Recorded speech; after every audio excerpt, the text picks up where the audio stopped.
You're listening to Opera Box Score. Let's get ready to rumble! Wherever you are, however you're listening, it's America's talk radio show about opera. It's Opera Box Score. I'm George Cedarquist, joined by Oliver Camacho, Weston Williams, and Ashley Hardgrave. All right, this week we go inside the huddle with Briana Hunter. The American mezzo-soprano is an accomplished stage actress and a champion of new works, making her a stage director's dream and a perfect player for the first interview of 2024. Plus, in the 2-minute drill, a Gilbert Sullivan manuscript has been missing for over a century. If you know where it is, please return it to its rightful owner, me. Make sure you subscribe to the podcast, Spotify, click follow, Apple Podcasts, hit that plus sign. Send us a voice memo or even just email us your hot takes, mailbag@operaboxscore.com. You can even just record your thoughts using the You Got Something to Say tab on the website, operaboxscore.com. However you contribute, you're going to get that OBS beer coaster, OBS lapel pin, and the #1 OBS fan, foam finger, just for sharing your own hot take. Great to have most of the crew here on the show this week, starting with Oliver Camacho. Not gonna lie, I'm excited to be back, y'all, but it's like the first full week back to work, and it's Monday. It's just Monday. I know. Yeah. And Rafael Nadal is out of the Australian. Oh, we're talking about sports already. Okay, yeah. Let's get right to it. It's just Monday, Oliver. It's just Monday. Rafael Nadal, after being off the tour for almost a full year, injured himself in his first tournament back. And so he probably will not participate in the Southern Hemisphere hardcourt season this year. Hope he'll be back in time for clay. Womp womp. Weston Williams. Well, I'm in mourning, and I think, George, you know why. You did send me that text after it happened. So, I just have to look sadly out the window, with the gray skies rolling over the lake, and a single tear drops out of my eye, and I whisper one last time, Oh, God, no. Roll Tide. It was such a great game. It's true, Weston. I did text you. I said, I love you, man. And that was followed by a series of maize and blue hearts. For some reason. It was a good game. It was a great game. Obviously, Really I'm disappointed, but it was a good game. Well, we'll come back to that momentarily. But first, Ashley Hardgrave. Well, the regular season in the NFL ended yesterday, which means today is Black Monday, where all of the less well-performing teams do a series of firings and layoffs. So far, Atlanta Falcons have fired Arthur Smith, Washington Commanders have let go of Ron Rivera, the Jacksonville Jaguars have allegedly let go their whole defensive staff, Wink Martindale removed himself from the chat over at the New York Giants. The Panthers have fired their GM, Scott Fitterer.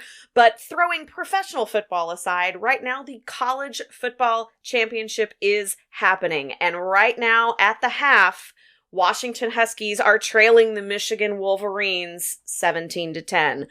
How's your blood pressure, George? Remember when the Cubs were in the World Series in 2016 and literally every fan in the stadium was miserable for approximately 3 hours? That's the same thing. Nobody who supports either of these teams is having a good time right now. No one.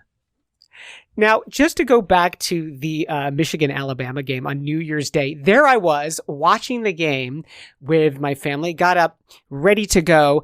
I throw on the TV, and guess what? This is the first thing I hear. The resilience of the Crimson Tide has defined its return to the playoff. Time is now!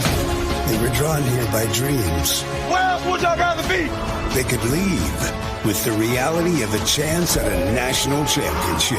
It's Norm! It's Norm, right? And so I wrote to him. I was like, dude, please tell me I'm nuts, but that you were introducing on national television. He's like, yep, that were me. Awesome. He got the OBS bump. He sure did. He's been put in the hours. Every single episode, he's standing just behind my shoulder, waiting for every single bumper. Does them all live. He's such a pro. 2024. Here we go. Let's talk some opera. Huddle up. Let's go inside the huddle.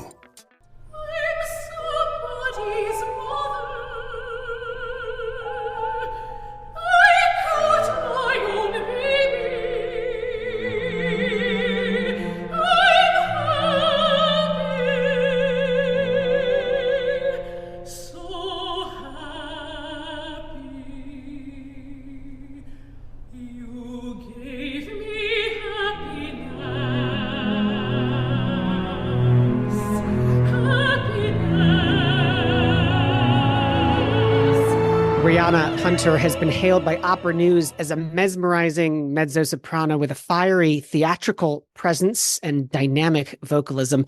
This season finds her at the Met, singing in productions of Dead Man Walking and Fire Shut Up in My Bones. And she's currently in the much-talked-about new production of Carmen.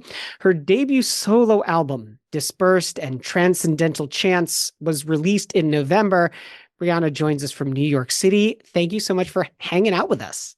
Thanks for having me. It's a pleasure. Pew, pew, pew, pew. Briana, this is Oliver, and I want to talk to you so much about this Carmen because, we're big Anita Rushville fans here. And, I think the intention was that she was going to be the Carmen for this brand new production at the Met.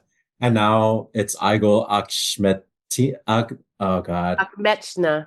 Thank you. Yeah. And supposedly she's like amazing. She's like the new thing. She's tremendous. She's really tremendous. Yeah. We'll all go see it in HD, but can you peel back the curtain a little bit for us and let us know how this whole process has been and what it's like to rehearse like on Christmas? Did you rehearse on Christmas? No, we did have Christmas off. We had Christmas Eve and Christmas Day off. Oof. But then the next day, the 26th, we were back. Rehearsing on Boxing Day? I'll never have that. On Boxing Day. Exactly. It was wild. I think that was the first time I've ever had a production, like a full-blown production over Christmas. It's very intense. There's a lot happening. And honestly, we started before Thanksgiving too. So all the holidays. It's a lot. Yeah. It's a long rehearsal process. Yeah, it was a long process. Oh, where to start? You asked me so many delicious questions. I wish I know. What did this time, Oliver? I wish I had like the deep administrative, like hot tea on, the casting stuff. I don't, I read the article like you guys, and I'm like you also a huge fan of Anita and wish her, a full recovery and, and all of that. Cause man, what a voice. But I have to say, Aigul, who I had not heard of, I was so in the dark about her.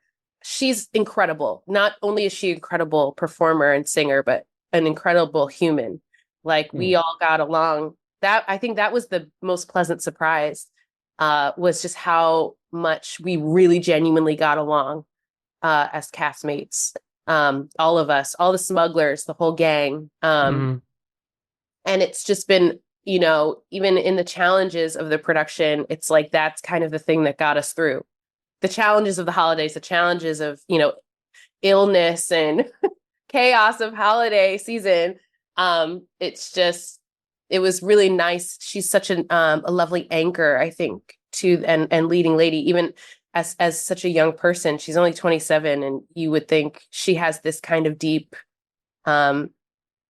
mature wisdom within her, as well as playfulness and fun. So, yeah, it's been a real pleasure. Anything you can tell us about working with Carrie Cracknell? Yeah. Oh my God, she's so lovely. It's my biggest, deepest flaw is just trying not to use a terrible British accent back to her when she speaks to me. She has such a beautiful, lovely way of speaking, and I just want to imitate it all the time, but I can't do it very well. She's really lovely. She and Anne, the she and Anne, the choreographer for this show, kind of tag teamed in a lot of ways. They've been good friends for a long time, and they really set such a beautiful tone for the show at the top of rehearsing. It was very free flowing, very open to our ideas and our instincts.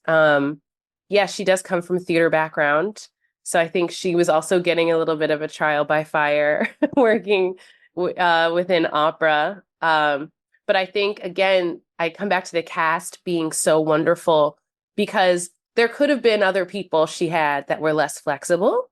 No one in the cast was a divo. Like they were all really like willing to kind of like play and find this new thing. And I think she got really lucky with the people that are a part of it. Carrie Cracknell's, theater background kind of makes me think of your own path into this art form, that you essentially came to opera, not necessarily from music first, but from theater, right? You've worked with Tony and Academy Award-winning playwrights. You performed at the Edinburgh Festival. You have this accomplished sort of stage resume behind you. What is your first step when you're tackling the process, Briana? And coming from the straight theater, how might that affect the way that you work? Yeah. I mean, I think I don't know if it's I don't know how it differs too much from anyone else. I think everyone is so singular in how they come to this and how they learn best and what drives them. But I definitely think for me, I have to know like every moment of intention within the show. For my character, I ask a lot of questions. Like I'm that singer who's like, okay, but why am I moving here? Like it's not enough for me to park and bark. Like I want to know why something's happening. And how did that show itself in the recent process for Carmen? Yeah. Yeah. I mean, Carrie, as I said, was so open to, she would say, anyone listening who was part of it will know this, make me an offer. She said, make an offer. We'll find it. And so we could really play. Like I could just be like, okay, how about if I jump from here to here and do this? And this really feels natural. And this is really how I think she feels about this, the tarot cards or, whatever it is. And she was just like, great, do it. So it was really nice to kind of be in that environment. Not that other directors are terribly, inflexible. Some are, but it's really nice to have that kind of collaborative spirit, I think, in the room. And again, everyone in the cast is a theater animal in their own way. So there was lots of fun improvs, lots of fun offers that were made, and I would, suggest something crazy and she'd be like, no. It would be like okay. Maybe that's lovely, but maybe not for this, she's so polite. And I was like, cool. I think it's honestly my objective is always to get the note to do less. I love it when directors are like, pull it back a little bit, because then I'm like, all right, I've accomplished something. That's how I am with handle ornaments. Like, okay, with Oliver, Early. Right. It might maybe let the melody breathe, as she says. Okay. Oh, and I have a story about Carrie Cracknell, or more importantly, about Anne, the choreographer. Her wife, I met after the final dress rehearsal of Carmen. And so we're all at a bar afterwards, kind of celebrating that we pulled it off. And she goes, oh, hi, Briana, this is my family and this is my wife. And I was like, hi. Wow, you look so familiar. And actually I sat there kind of with my drink really awkwardly, just staring at her, just trying, like wondering if I should even say anything. Cause I was like, this is super weird. But finally I get the little liquid courage up to do it. And I was like, excuse me, like I have to ask, were you in Davidson, North Carolina in like 2000 and when was I there? 2000. I was there from like 2004 to 2008. I graduated. And she was like, yes, that's so why do you ask? And I was like, well, I was a student there. And when the Royal Shakespeare Company did a residency at Davidson College, that's how I ended up going to the Fringe Festival. It was like a whole thing. So I know, right? So, and she we're just staring at each other and she's like, oh my God. And so, yeah, that's how my theater background, meanwhile, everyone's just looking at us like, what? And I don't think anyone else really knew. It's funny that you guys even brought that up, because I don't think a lot of people know that about me, that I really was so deeply in the theater scene before I launched myself into opera. But yeah, I knew Anne's wife. So that was and I knew her probably before she even knew her wife, which is because it was 20 years ago. I want to talk a little bit about, your experience at the Met. So about 3 years ago, Peter Gell brings on Marcia Sells to be the head of DEI. They've, done their best to implement this strategy. So you're someone who has sung Omar, you've sung Blue. Now you're doing things at the Met in terms of Dead Man Walking and Fire. How do you think they're doing? Is there anything else you would like to see out of the Met? Oh, wow. I mean, there's always growth. And Marcia will tell herself, we are on a journey. like certain steps have been taken, but we are not fully there. I say to a lot of people that the Met is a giant ship. You know, it's hard to turn a giant kind of juggernaut like that in a completely different direction. I think they're being active and taking steps toward that, but there's a lot of dominoes that kind of have to fall in line versus a smaller regional house, you know, that maybe run by, you know, a few people, you know, they can do kind of crazy out of the box things. So this for the Met feels very like huge. You can tell everyone, they're like, oh my God, we have completely pivoted. It feels like just the fact that they're doing more and more, so much more contemporary work, first of all, is just amazing. I think that's such a good start. I definitely think, you know, there are things being done to discuss the culture of the industry. And I would say the industry at large, not just at the Met, because we know it's widespread, to tackle kind of the things, you know, the demons that we have within the industry. I think Marcia is lovely.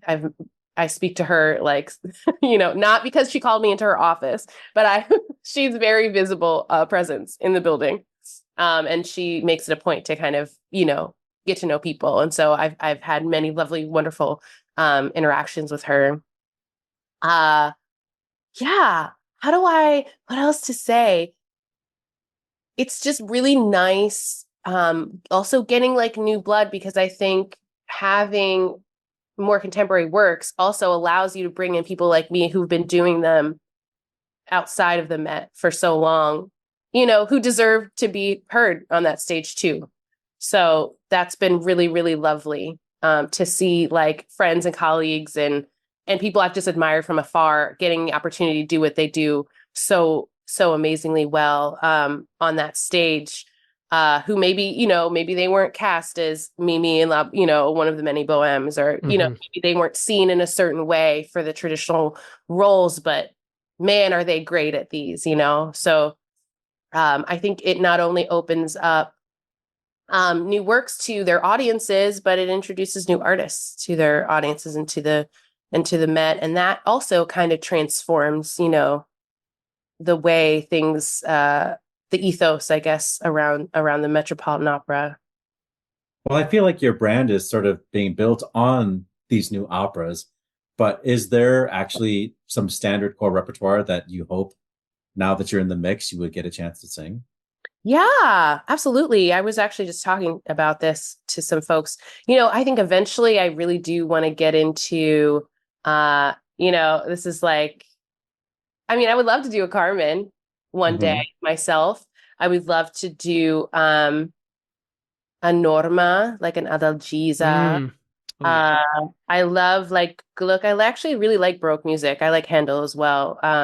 So I wouldn't mind doing like a Sesto or, you know, who knows, maybe, oh shoot. Ariodante? Yeah, sure. Oh, I love Ariodante too. But no, I was thinking about Sesto's mother in Cesare. Oh, Cornelia. Yes, thank you. The lower. No, you're too young to sing Cornelia. Don't do Yeah, it. but one day, you know, and depending where my voice goes, that could be in the mix. I think a bunch of sad arias until you dance on that guy's grave at the end. But don't you love the sad stuff? Like Yeah, it's always so good. Like Yeah. I love listening to sad songs. Okay.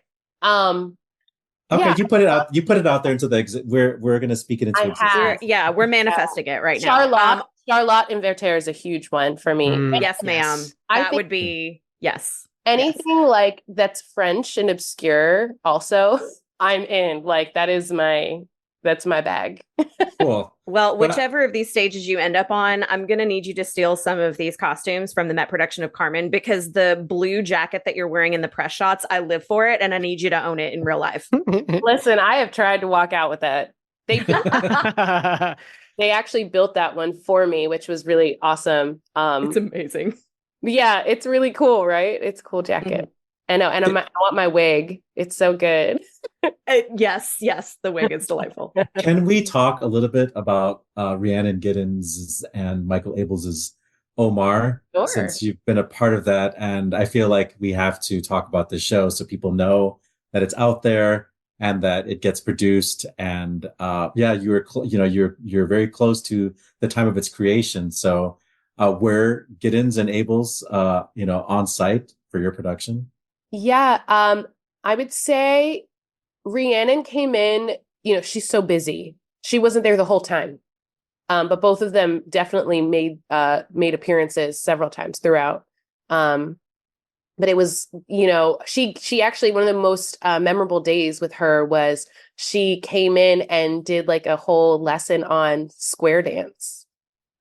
So my character that I was singing, her name is Katie Ellen, and she's also the caller of the dance. And it taught me so much. I really didn't understand the history, I think, of the role of square dance in Black culture.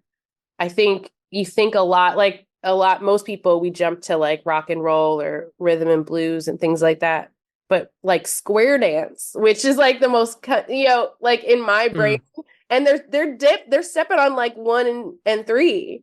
It's not even like syncopated. It's like it took everything in my body to like kind of like reorient myself to like where the strong beats were in it. But it was created by, the American slaves. That's where it kind of like prospered. So that was so fascinating. She had all this like old archival footage, and there was like a whole presentation. And then she called a square dance and gave us some moves. And, she's so deeply embedded in that culture, especially like in Appalachia. And she plays like the banjo and the fiddle. She plays all those things. And that's where a lot of her work is. So it was really nice to kind of engage with her on that level about what she's, so passionate about and how it ends up in the opera, which is really cool.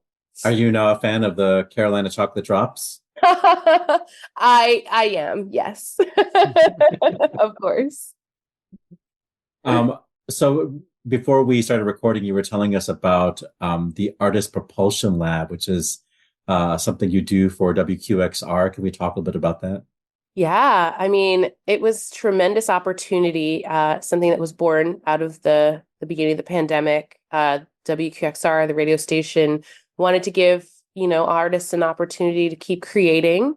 And it's it's a very symbiotic relationship in that, they are giving us the opportunity to create and giving us, financial means to do so, but also, finding ways to tie in younger audiences who may not even think about the classical radio station in New York, and to kind of like get new ideas about, what people want to hear and what people are interested in. So it was this really lovely cohort of about 5. I was the only singer, 2 violinists, a cellist, a saxophonist. I just love saying it that way. Yeah. Fancy. Yeah. And several of them were also composers themselves. So I would say everyone was somewhat established, this always gets me, like, I'll see like, a review, like emerging artist, Briana Hunter. And I'm like, I have been here for so long, but okay.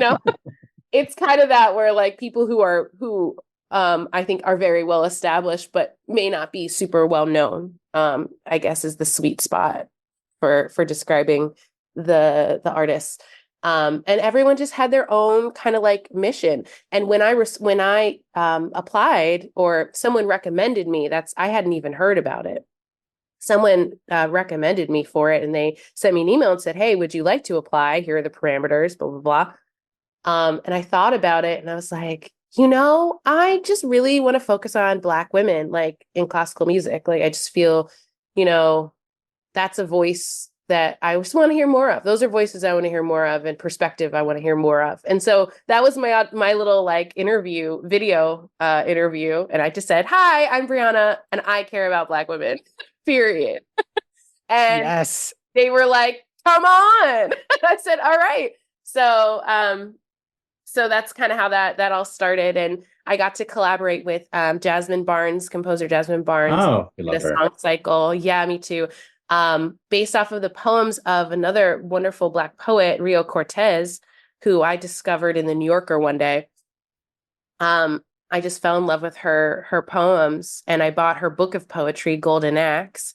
And then we selected 3 of them to set to music. And the song cycle is called At Ease, because I'm really, I think one of the big things is I just want to see I don't want to see traumatic, portrayals anymore for us, having done Blue, as you said, things like that, Omar, there's a lot of necessary, healing that needs to happen through these pieces. And we have to kind of mine through a lot of tough emotions and history, present history. But I just kind of wanted to see what it was like if we just depicted a Black woman just carefree in New York City, completely at ease and not, caring for no one but herself, and enjoying her life. Yeah, I think if I have a mission in life, at least at this point, it's more of that, more portrayals of that. Well, we chose to close with the word from your new album, Dispersed and Transcendental Chants, music by Julian de la Chica. Yeah. Does this relate in any way to this sort of mission of your own here that you've just laid out so beautifully? Yeah. I mean, there's definitely, I think I'm exercising a few demons in the album because, we have 12 songs to kind of go on a journey. But yes, I think there's some of my poetry that's in there. I think definitely for me, it was more about connecting the past with the present and the future. Talking about my ancestors' kind of history in coming to New York, immigrating. There's a song called My Great Grandfather, and talk about I found his diary.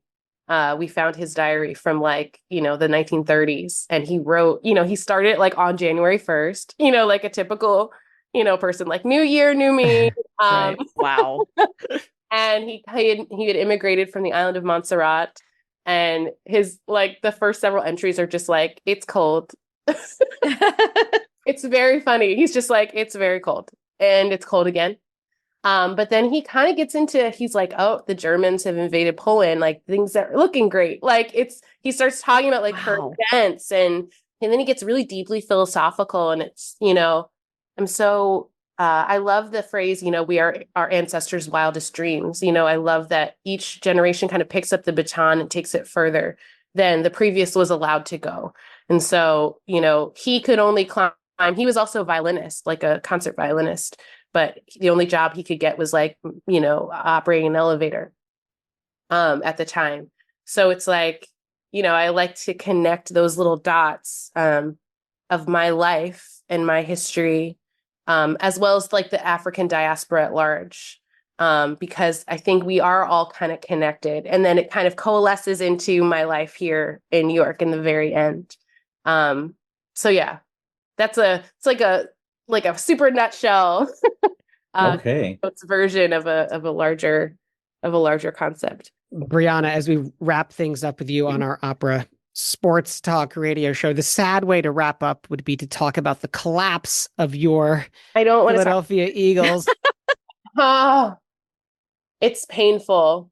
Too. But you know what? It makes when we do fly, okay, it makes it that much sweeter. I do think my story. When we won the Super Bowl, I was living in Detroit. Right.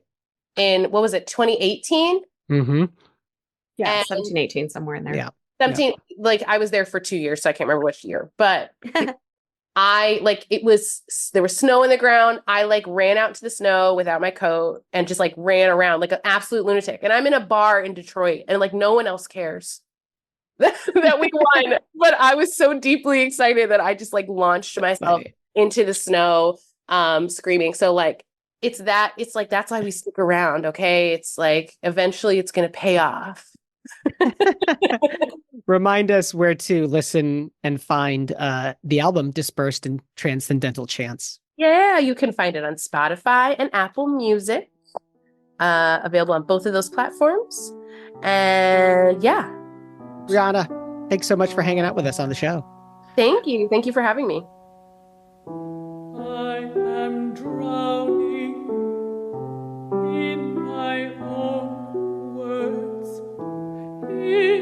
a poet and his martyrdom.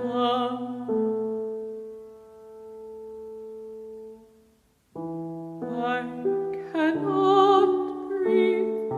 I cannot breathe. I cannot breathe. I cannot breathe.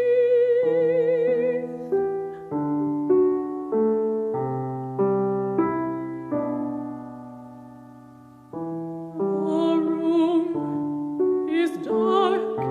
I cannot see. The word is the word with God. Is the word with us. I cannot breathe. Carmen is live in HD Saturday, January 27th. Check your local listings to check that out. Make sure you subscribe to the podcast on Spotify. You're going to click follow. On Apple Podcasts, you're going to hit the plus sign. Right now, we're going to talk through the 2-minute drill.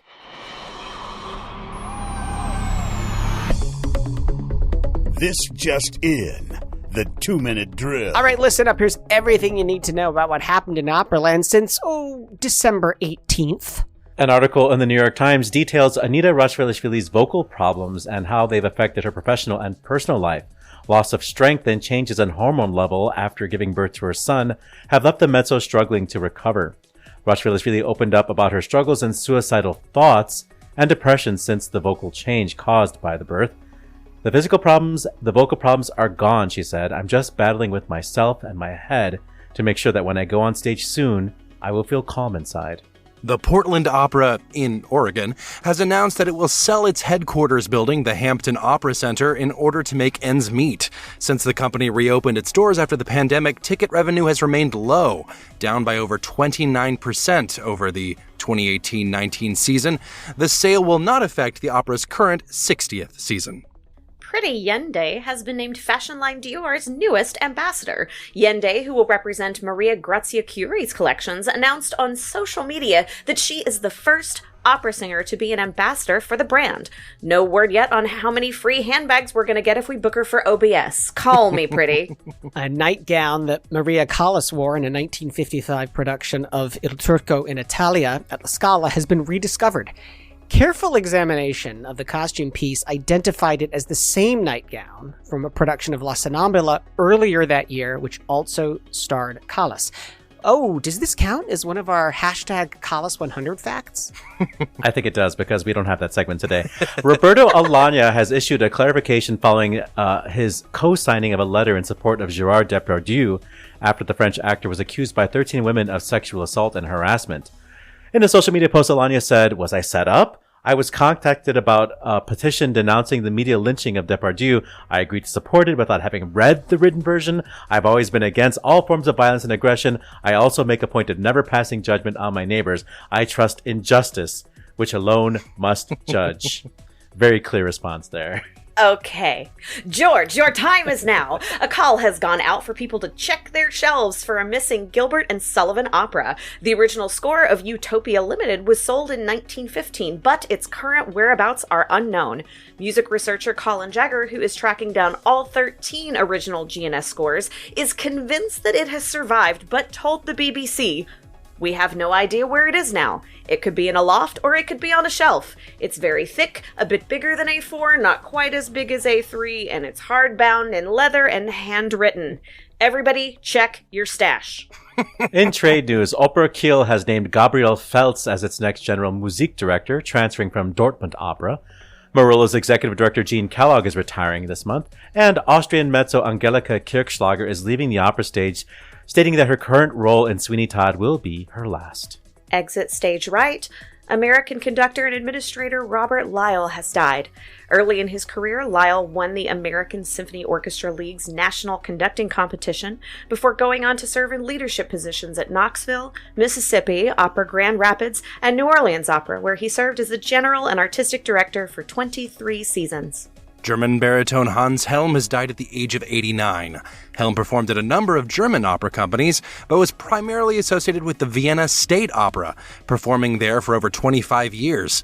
At that institution, he appeared 46 times as Figaro in Barber, 45 times as the Count in Marriage of Figaro, 30 times as Marcello in La Bohème, and 69 times as Faninal in Der Rosenkavalier. American mezzo-soprano and voice teacher Clara O'Brien has died at 62. She quickly established a reputation by winning the Sonderpreis des Badischen Staatstheaters. She had a successful career in Germany and was well known for appearances at the International Handel Festspiele, and she then taught at the University of North Carolina, Greensboro for 15 years. British-born impresario Richard Geddes has died at the age of 81. Geddes was known for his commitment to opening opera to new audiences, doing notable outreach at Santa Fe Opera, where he served as general director for 8 years, and at Opera Theater St. Louis, which he founded. He introduced American audiences to the likes of Kiri Te Kanawa and Edo de Wart, and jump-started the careers of American singers such as Thomas Hampson, Christine Brewer, and Frank Lopardo. And on this day, January 8th, 3 first performances by Handel. His first opera, Take notes, George. Almira in Hamburg, a new version of Radamisto in 1720 in London, and in 1735, Ariodante, also in London. 1735 was also the date of the first performance of Pergolesi's L'Olimpiade in Rome. In 1854, French soprano Adele Isaac was born. She created the 4 heroines in Offenbach's Tales of Hoffmann, and the role of Minka in Chabrier's Le Roi Malgré Lui.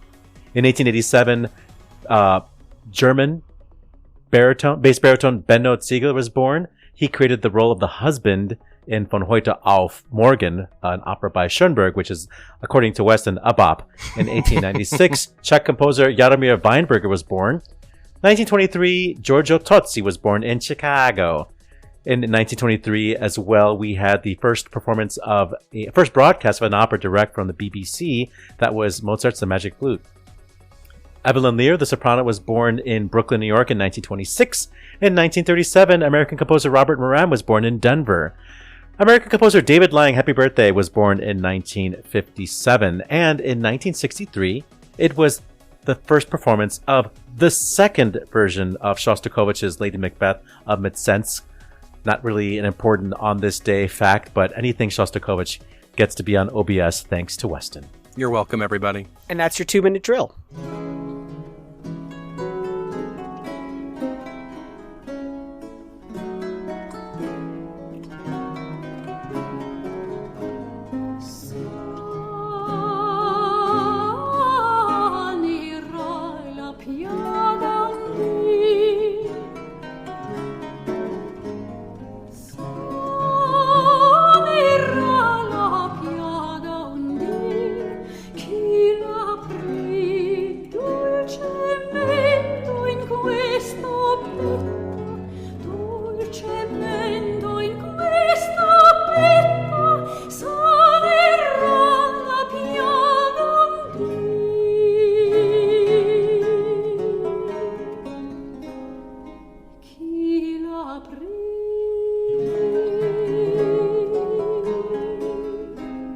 Just a little bit of the first opera of Handel, Almira, that is the continuo aria Zanera, sung by, what's her name?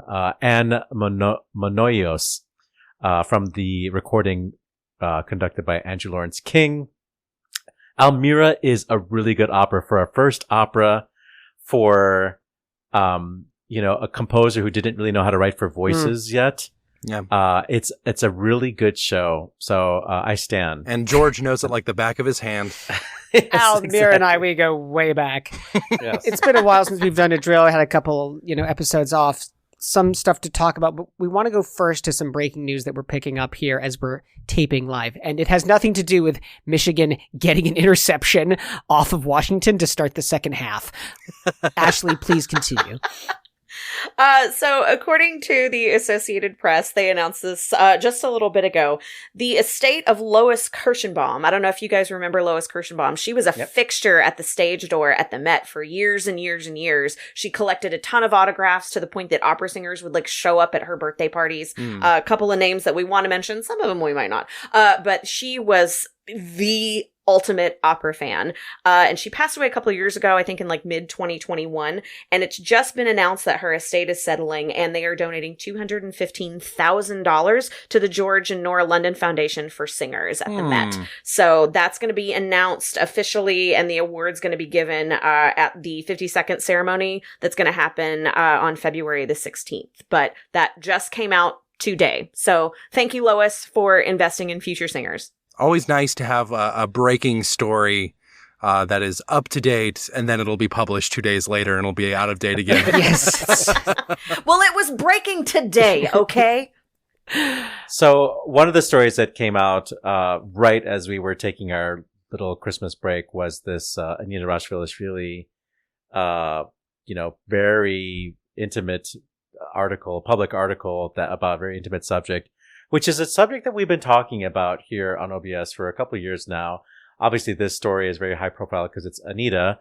But yeah, she is struggling. She continues to struggle with her body postpartum, and her voice isn't the same. It sounds like she lost her high notes and she lost some stamina. She feels like it has to do with her hormones, and now it's making her depressed. And she had a rough performance in 2022, and she ended up running out of the theater in tears. And she was supposed to sing this Carmen, this brand new production of Carmen at the Met. Right. She was originally planned for that new production built around her, and she's obviously not in it right now, so it's really tough. And we are big fans of Anita Rashvili. We just want the best for her.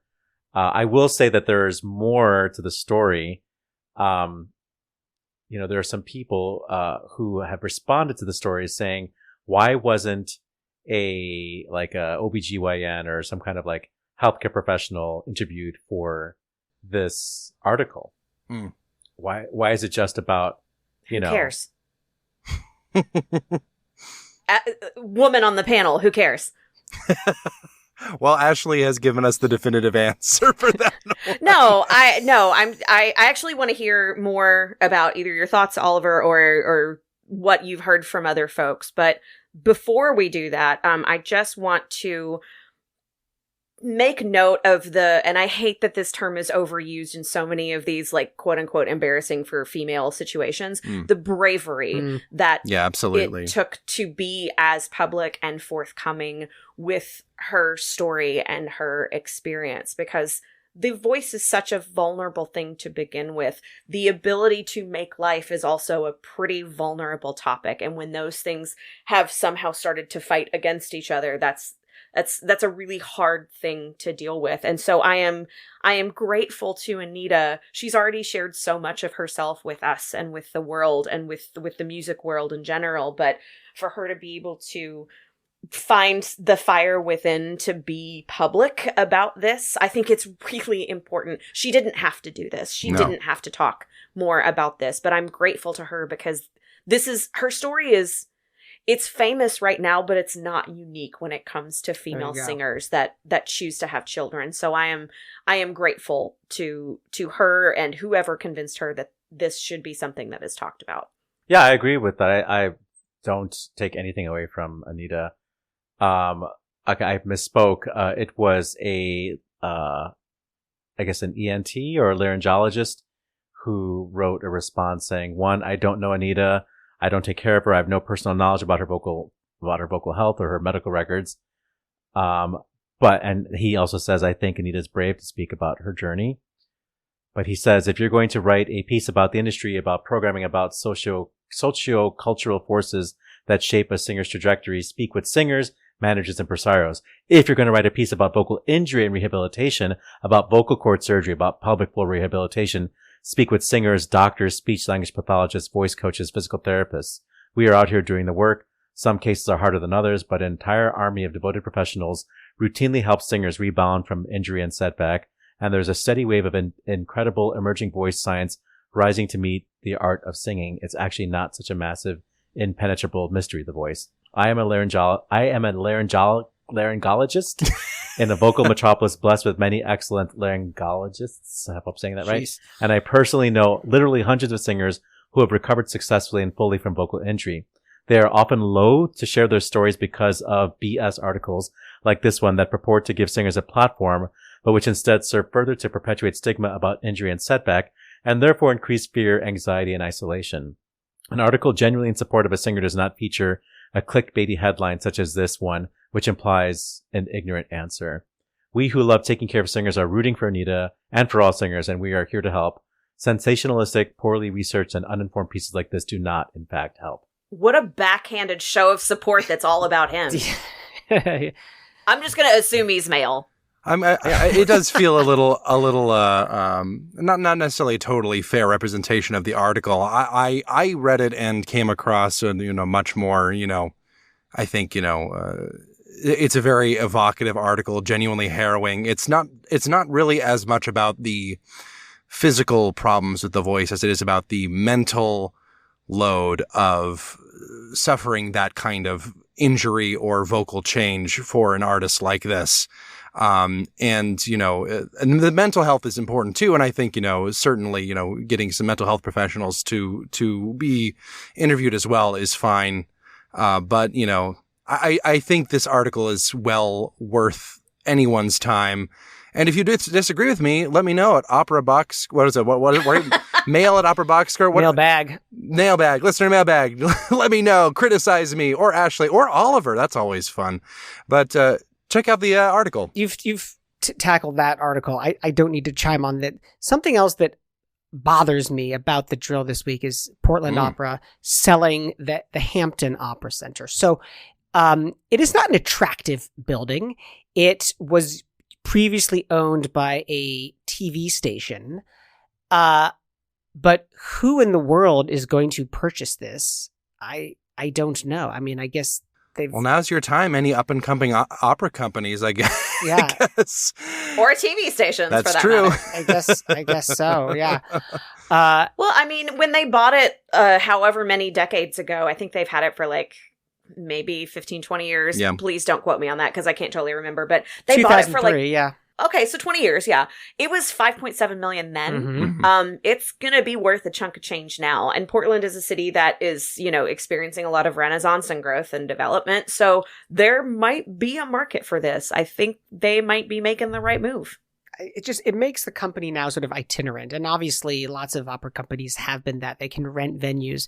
But for a company kind of that size, plus all the infrastructure, opera is so much more than just the stage that it's performed on, right? It is the costume shops, it's the rehearsal spaces, it's the storage. Yeah. How you recreate that and it basically makes your production manager's life a complete nightmare to have to sort of assemble all that stuff. Fun fact, Portland has a streetcar, obviously. Who knew? Just one streetcar? I'm sure it's a series of streetcar lines. Doesn't that just feel like such a Portlandia thing? It's like, we don't have buses. We have streetcars.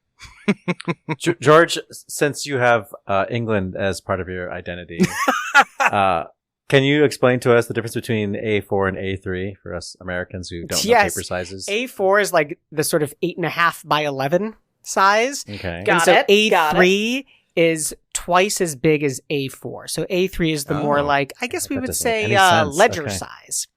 So the lower the number, the bigger the piece of paper. Okay. And have you checked in your closet for this score? I have. You can tell us. It's a secret. Nobody say anything. It was not in the closet, but it was in the bathroom sitting up on the cistern. God. We found it finally. That's where I do all my best work. It's hardbound and it's thick. Just so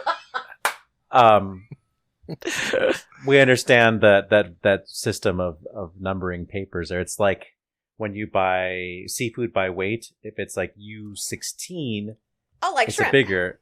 Yeah, it's bigger, but if it's U30, it's small. Well, it's backwards, just like the way they drive in the streets over there. I don't know about you guys, but like is this just something that I do, but do you guys have like persistent fantasies of like finding a famous lost opera like somewhere like in a thrift shop and just bringing it back? Like I have, I want to find the full score to the Monteverdi L'Arianna so badly. Like I At a thrift store in Chicago? At a thrift store in Chicago. I know it's out there. I'm checking all the Goodwills. I do not have that fantasy. No. Maybe it's just me then. I think it might just be you. Yeah, well. It's definitely just you. I think you can have that fantasy if you are like in a library in Venice or something like that. But There I we will go. be in Venice later There this we year. go. So probably not at the Barnes and Noble like in resale Evanston. stack. Let's wrap the show up. Good call. Bad call on Opera Box Score. The first one of 2024 is in the books, and it was an absolute doozy. So great to have all these great faces. And of course, our guest, Briana Hunter, as well. Good call, bad call is how we're going to wrap things up. We're going to start, as always, with Oliver Camacho. So I'm going to start this year off. I don't mean to like set a bad tone, but it's going to be a bad call. A part of a plane like just popped off that Alaskan Airlines. know. Yeah. Boeing. Like while they were in the air, luckily they weren't so high that everybody was sucked out of the plane. I am already afraid of flying. Oh, right. I'm notoriously Did not know anxious. that. Like, Okay. yeah, I used to wear those bracelets that have it's like a sweatband. that has Well, like there a little... goes our Hawaii trip, Oliver. Anyway, now I'm gonna be more freaked out. I'm gonna like be pushing on like the fuselage to see if anything is like maybe loose, the lesson is to not push on the fuselage, Oliver. Okay, but just a little conspiracy theory here. Mm. There was nobody sitting in the row Oh, where God. that piece Those of the two cabin seats, blew yeah. out. Jesus. Yeah. So why was nobody sitting? I mean, I'm glad nobody was sitting there, but how did that happen? Every flight I've been on has been completely Yeah, the packed, window's so- the best place to sit, too, so I don't get it. Weston Williams. Well, I have a similar bad call because that news did drop when I finished paying off the tickets for my plane tickets for the honeymoon, so that was fun. I have a good call though. I did not know that Nadia Boulanger wrote an opera called La Vie Morte. I can't do French, as we all know. And The Dead Village, I believe it translates to, or something like that. Oliver can correct me later.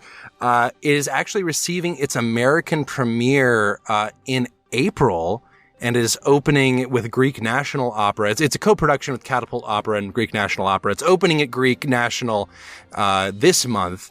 And then in April, it will be making its premiere at New York University's Skirball Center for the Performing Arts. And if I can make it, if I trust the planes enough, I really want to see it because I'm a huge fan of Lily Boulanger, which is the hipster way to being a big fan of Nadia Boulanger. So I'm very excited about that. It's like Solange. What? Never mind. Ashley Hardgrave.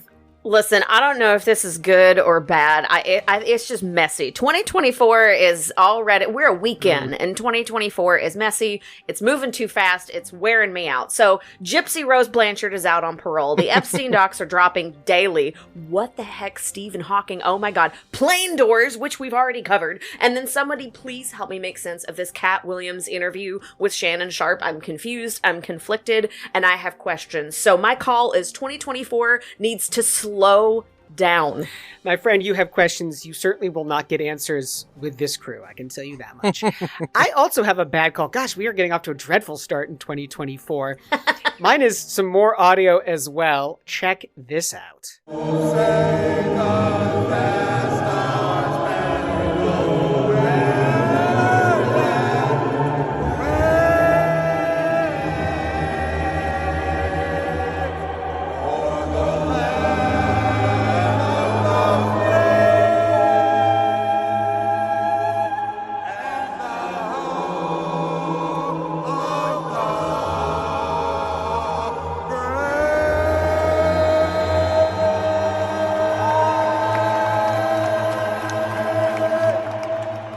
That is former NFL tight end Rob Gronkowski singing the national anthem. And oh my Lord, like I know it's like got a big, really big, range and you start too high and all that stuff. But dude, you tanked.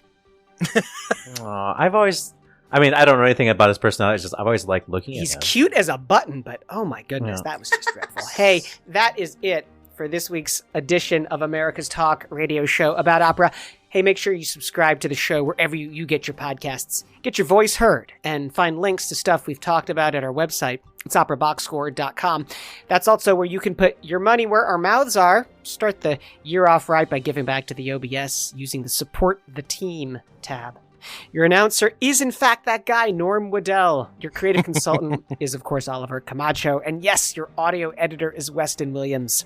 For co-host Ashley Hardgrave and our guest, Briana Hunter, I'm George Cedarquist, asking you to continue the conversation about opera as you get Roberto Alagna to blindly sign an open letter. We're back with an all-new show next week when tenor Jack Swanson goes inside the huddle. Plus, you get more opera headlines, more hot takes, and more necessary healing. Join us.